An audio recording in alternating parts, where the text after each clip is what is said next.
Picture this, I'm 20, scrawny, and my idea of a workout was lifting a bag of groceries. My confidence? Let's just say it was smaller than my biceps. I'd scroll through social media, seeing all these chiseled guys who looked like they were carved out of marble.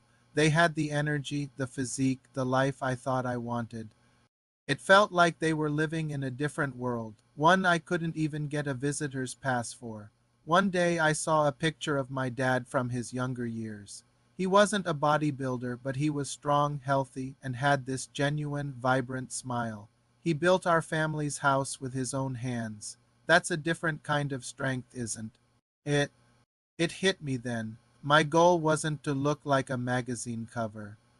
It was to feel capable, to feel alive, to build my own life with my own two hands, just like he did.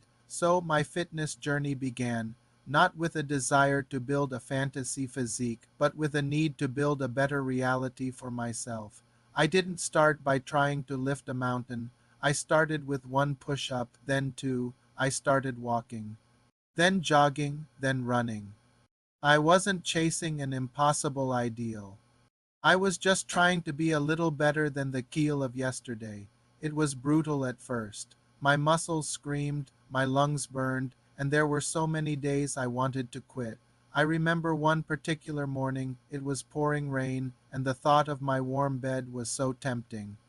But then I thought about that feeling of helplessness I used to have, and I laced up my running shoes. That run in the rain, splashing through puddles, wasn't about burning calories. It was about proving to myself that I was stronger than my excuses. Slowly, something amazing started to happen. It wasn't just my body that was changing. My mind was too. Every extra plate I added to the bar, every extra mile I ran, it wasn't just physical strength I was building. It was mental fortitude. It was discipline. It was the quiet confidence that comes from keeping a promise to yourself. I stopped comparing myself to those social media gods. My journey wasn't their journey. I was competing with the person I was yesterday, and that was a battle I was finally starting to win. The goal shifted from looking a certain way to feeling a certain way, strong, energetic, and proud. Proud not of a six-pack, but of my consistency and dedication. Food became fuel, not a foe. I learned to cook to nourish my body for what I was asking it to do.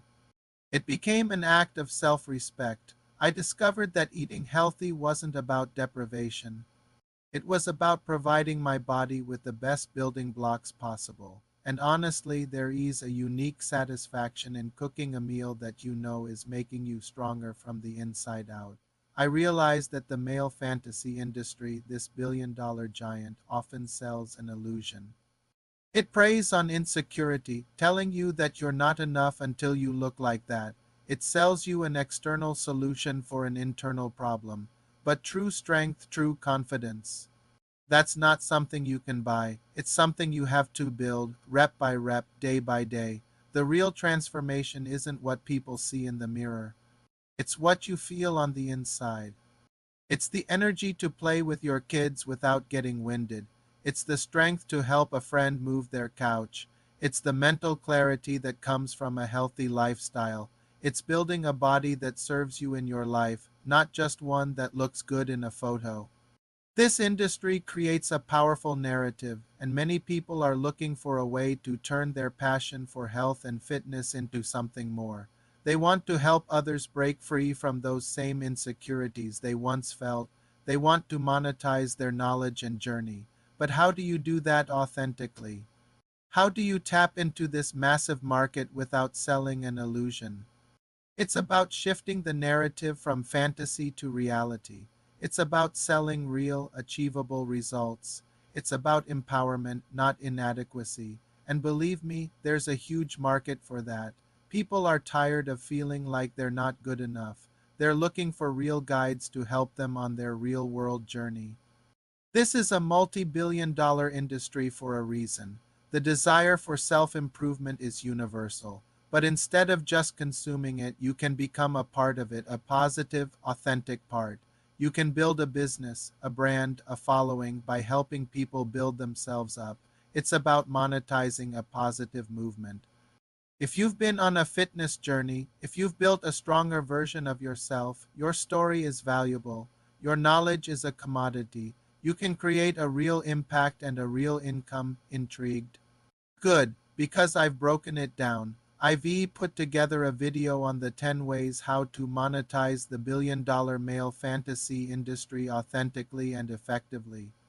We'll cover everything from online coaching to creating your own products, all centered around genuine help, not hype. If this story resonated with you and you're ready to turn your passion into your profession, you won't want to miss it. Click the link right here to watch it. Thank you so much for listening to my story. If it connected with you, please hit that like button and subscribe to the channel for more content that helps you build a stronger life inside and out. I'll see you in the next video.